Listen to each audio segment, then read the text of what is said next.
Hello दोस्तों, आदाब, नमस्कार, सत श्री अकाल। मैं अफरोज़ रिजवी, राष्ट्र संवाद समाचार में आप सबका स्वागत है, खैर मकदम है।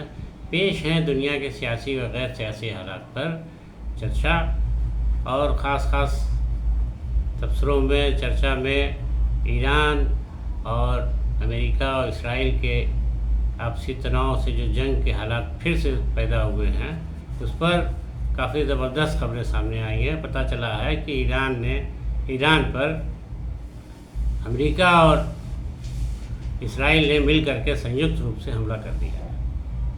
बताया जाता है कि रात में अचानक धोखे से ही हमला किया गया है और इसके बाद अमेरिका और इसराइल ने ज़बरदस्त बमबारी की है।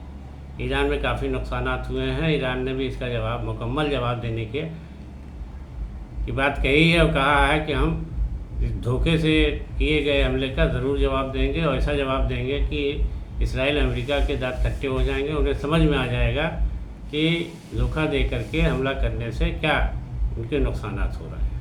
बहरहाल अब ये समझा जा रहा है कि जो पश्चिमी एशिया में और खाड़ी देशों में तनाव की स्थिति उत्पन्न हुई है अमेरिका ईरान की जंग से, वो और बढ़ गई है। अब तेल के और ईंधन के जो उपलब्धता थी अभी तक हुर्मुज़ मार्ग से, वो और ज़्यादा सख्त हो जाएगी। जिस तरीके से अमेरिका ने फिर अपनी चाल चल रही है और हमला कर दिया है एक तरफा, तो अब ईरान जो है ज़बरदस्त हमला करेगा और फिर से खाड़ी देश जो है उसके निशाने पे होंगे, क्योंकि बार बार अमेरिका जो हमले करता है तो वे खाड़ी देशों को ही सहारे जो है वहाँ पर अपने सैनिक बेस बना के करता है। तो इस तरीके से जितने भी उसके ठिकाने, अमेरिकी ठिकाने इन जगहों पर खाड़ी देशों में हैं, सऊदी अरब, यूएई और कतर वगैरह में, दुबई और आपके जद्दा में, तो अब इन सब जगहों पर भारी तबाही होगी और उससे एक बार फिर पूरी दुनिया में तेल और ईंधन को लेकर त्राही मचेगी। और अभी से जो हालात हैं महंगाई से, पूरे देश में लोग परेशान हैं और जंग की रोकने के लिए लोग दुआएं मांग रहे थे, कोशिशें कर रहे थे, लेकिन फिर जंग जैसे हालात क्या, अब हमला हो गया है तो उसका जवाब ईरान देगा और दोनों तरफ से जंग चलेगी। और इसमें कहा जा रहा है कि जो समझौता चलने की बात कही जा रही थी वो ख़त्म है। ईरान ने तो अब सीधे कह दिया कि न कोई समझौता न कुछ, अब तो जंग से ही जवाब दिया जाएगा। हालांकि उधर अमेरिकी राष्ट्रपति डोनाल्ड ट्रंप बड़ी मज़ेदार बात कर रहे हैं कि हमला भी कर रहे हैं और कह रहे हैं समझौते की भी कोशिशें जारी हैं। वो क्या कहना चाहते हैं समझ में नहीं आता। दरअसल उनका दर्द ये है कि वो ईरान से यूरेनियम यानी परमाणु हथियार बनाने के जो सारे केमिकल्स और सामान हैं, उनको जितने भी संसाधन हैं उनको जब्त करना चाहता है। वो चाहता है कि ईरान सरेंडर करके हमारे सामने ये सारे जो भी यूरेनियम और जो उनके पास परमाणु हथियार को लेकर के तैयारियां हैं, वो सब समाप्त करके सरेंडर कर दे और कह दे कि नहीं, हम नहीं बना रहे। जबकि ईरान बार बार ये कह रहा है कि परमाणु, अभी कल ही ईरान के राष्ट्रपति मसूद पेज़ेश्कियान ने यह बात कही है कि मैं पूरी दुनिया को भरोसा दिलाना चाहता हूँ कि हम परमाणु हथियार नहीं बना रहे। ये बात उन्होंने ईरानी टीवी के ज़रिए पूरी दुनिया में दी है और उसके बावजूद ये अमेरिकी राष्ट्रपति और इसराइल के प्रधानमंत्री नेतन्याहू मान नहीं रहे हैं। उनका पता नहीं क्या है, वो क्या चाहते हैं कि उनको तश्तरी में रख करके सब दे दे ईरान। और ईरान ने कहा है कि मैं किसी भी हालत में यूरेनियम न सौंपूंगा और ना उनके कहने से अब कोई बात मानूंगा। अब बस जंग का जवाब जंग से होगा।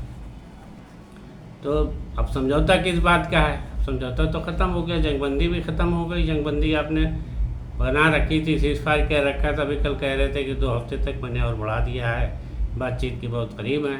अब आपने फिर जंग क्या छेड़ दी है, तब जंग क्या है? जवाब जंग से होगा। अब कोई समझौते की बात ईरान ने कहा बाकी नहीं रही। हमले के जवाब हमले से देंगे और अमेरिका इसराइल को मुँह तोड़ जवाब देंगे। इसके अलावा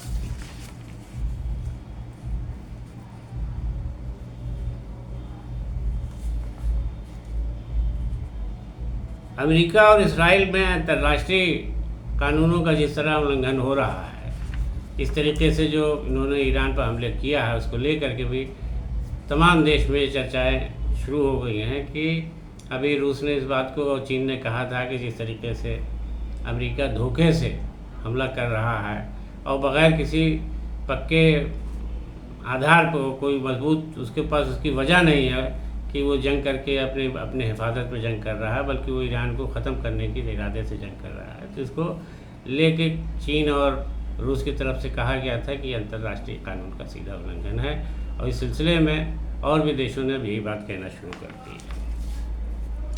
उधर बीजिंग से खबर है कि वहाँ के चीन के राष्ट्रपति शी जिनपिंग से पाकिस्तान के राष्ट्रपति ने मुलाकात की है, और शहबाज शरीफ से उन्होंने, चीनी शी जिनपिंग ने काफ़ी तारीफ़ की है दोनों देशों के बीच। उन्होंने अपना अच्छा दोस्त बताया है और कहा है कि वो दोनों देशों के बीच संबंध बनाए रखने में, और ख़ासकर अभी अमेरिका ईरान के बीच जो पश्चिमी एशिया में तनाव पैदा हुआ था, उसमें भी मध्यस्थता को लेकर के पाकिस्तान की उन्होंने तारीफ़ की। इसके अलावा कोलंबो से जारी खबर के मुताबिक श्रीलंका ने 40 देशों के लोगों के लिए फ्री वीज़ा, शहरियों को मुफ्त वीज़ा देने के लिए ऐलान किया है, और कहा है कि ये वीज़ा एक सीमित, मतलब मुख्तसर अल्प अवधि के लिए होगा, जो वहाँ पर पर्यटन के लिए दिया जाएगा, घूमने फिरने के लिए दिया जाएगा, और उस पर कोई शुल्क नहीं लगाया जाएगा।